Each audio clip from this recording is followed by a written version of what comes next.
Welcome back to Housewives Nightcap. We are heading to the Hamptons this week, and we are welcoming one of our favorite gals, the Hubs house, Lindsay. House in the house.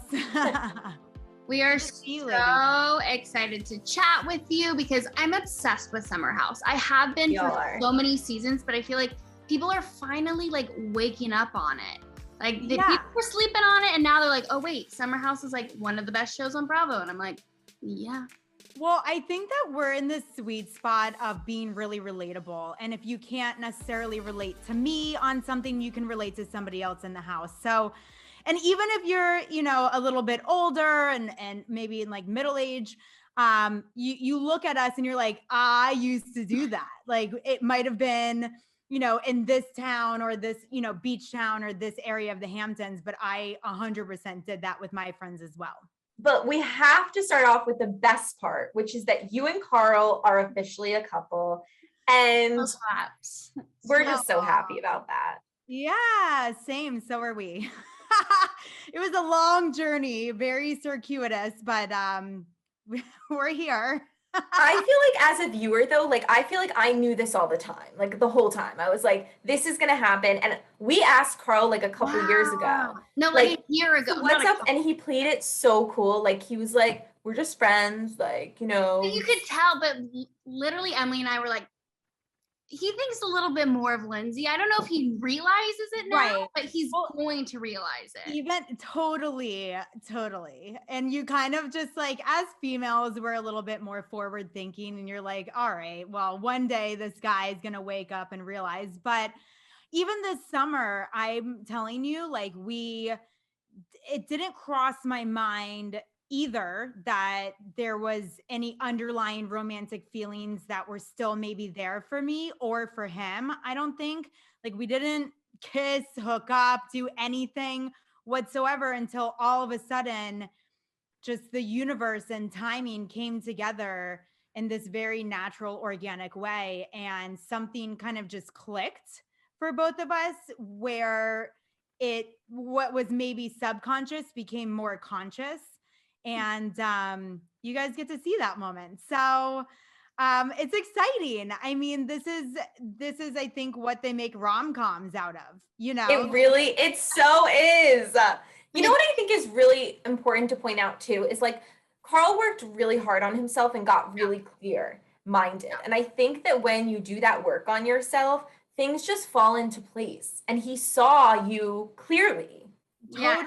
Totally. But I also did a lot of work on myself, and maybe, over the last year, it wasn't necessarily doing work, in the same way that he was. I was doing more work, with therapy and trying to, understand what I could do better, how I could be better for myself.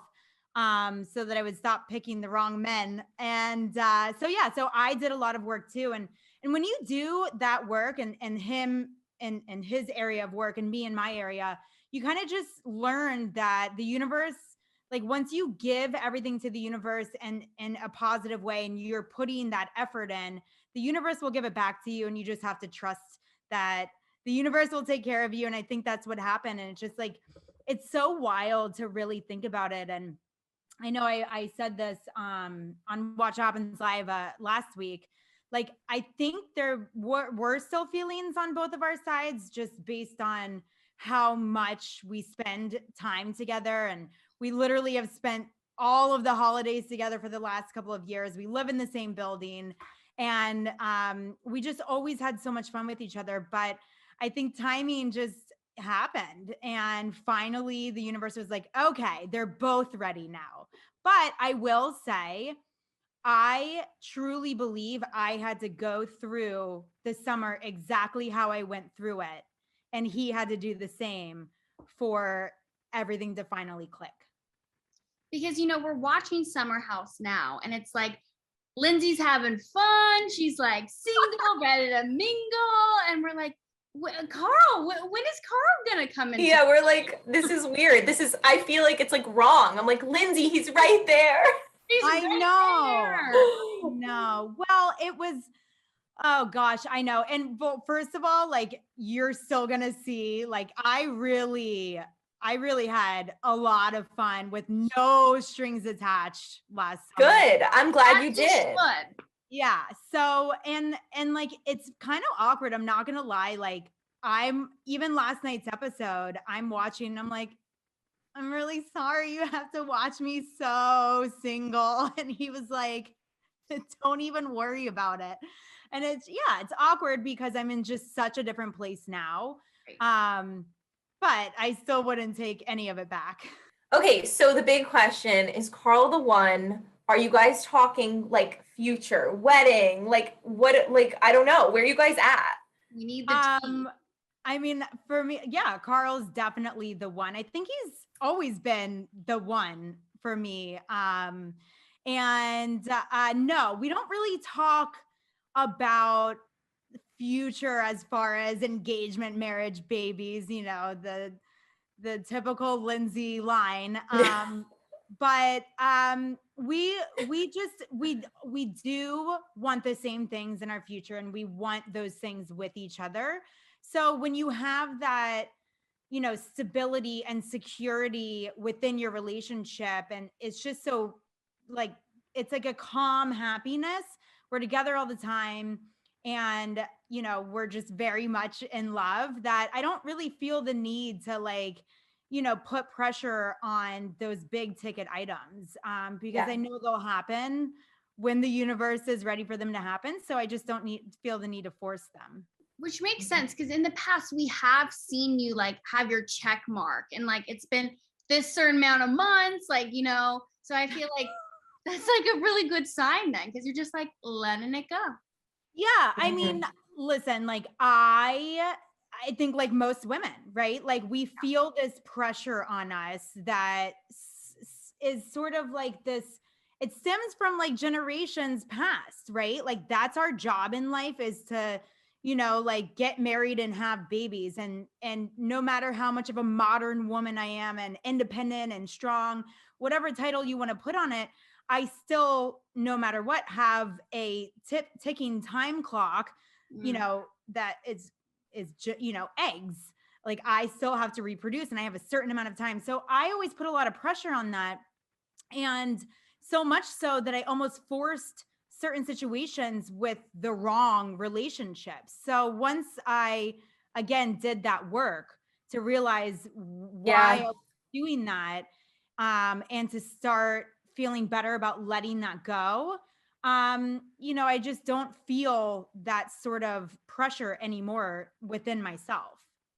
That's great. I think we all as women have been there. We've all forced things. We're like, okay, well, he has a penis and he breathes. Yeah. So like, well, yeah, like once you get to your mid 30s, which is where I'm at, you're like, oh my God, is this ever going to happen for me? Like this is something that I've always wanted. Like, what if it doesn't happen? And of course, like what, you know, our parents panic. We all do.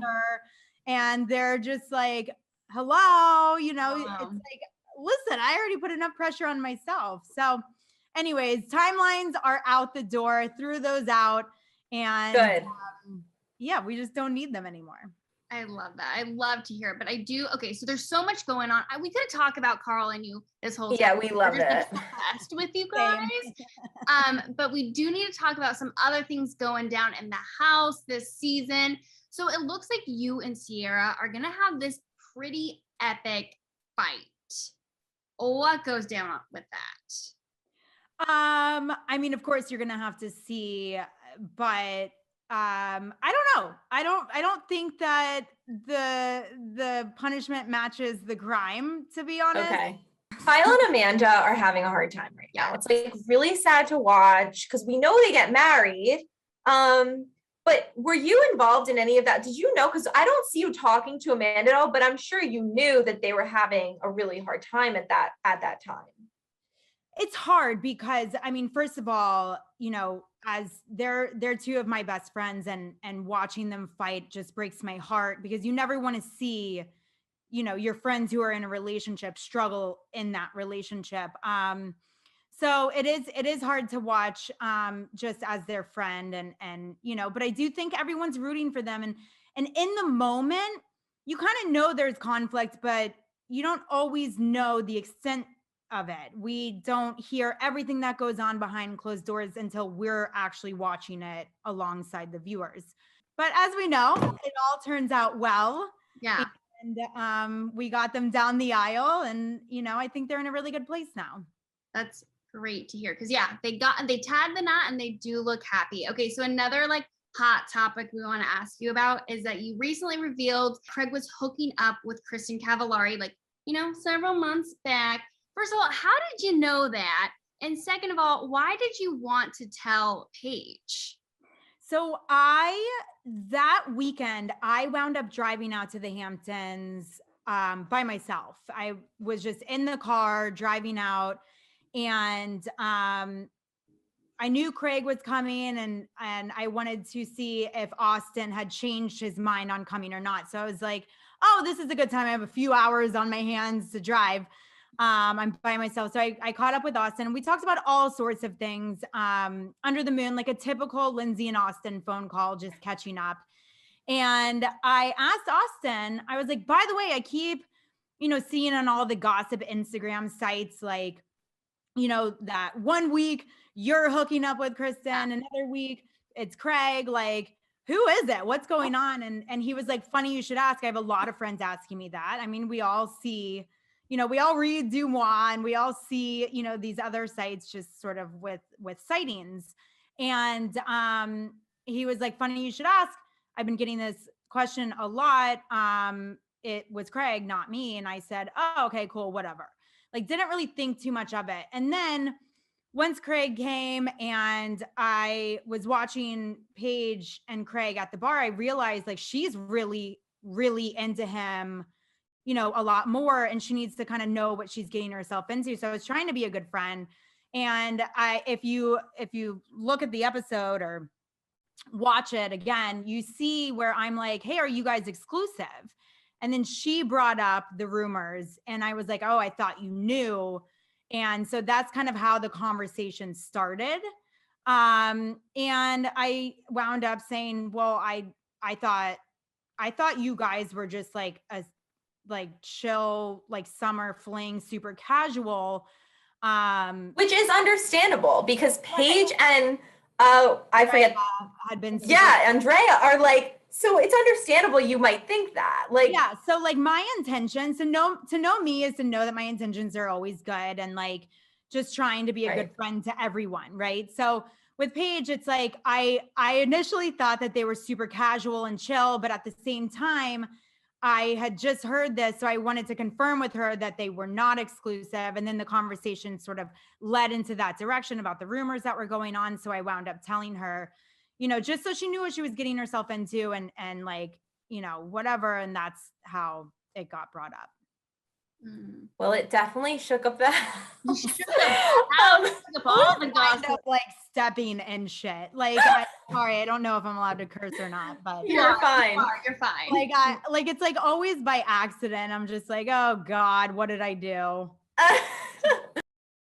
I think we have to let you go in a minute, but we did want to say to you just how inspiring it was that you shared your story in the first episode with your miscarriage. It's something that so many women go through. It's insane how many women. And so I just wanted to ask you, what went into you sharing that? Did you think about, how you could help other women in sharing this story? It really was not this huge, decision weighing on me. I knew pretty much immediately that I was going to share it. I think first and foremost, you guys have seen every single aspect of my life, from my romantic relationships to my family to career to my, friendships.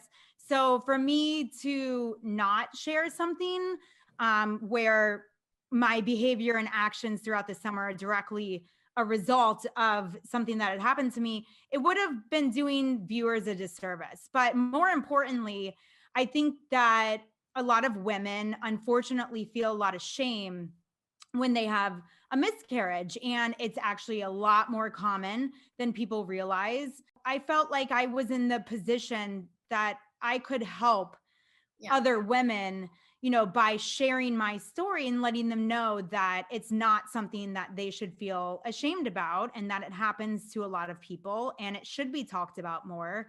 And I'm willing to talk about it. I pulled out the positives. So like finding out that I am able to get pregnant was a massive positive for me. I've never had a scare. I've never gotten pregnant before. So I was like, how did I make it 35 years? Do I have fertility issues? So that's always been in the back of my mind. And knowing that I can and that I'm capable and able to get pregnant was a huge positive that I was able to pull out of it. And then, look, the universe has bigger plans. And it's probably wants me to procreate with Carl. We are looking forward to the little Carlitos and Carlitas coming.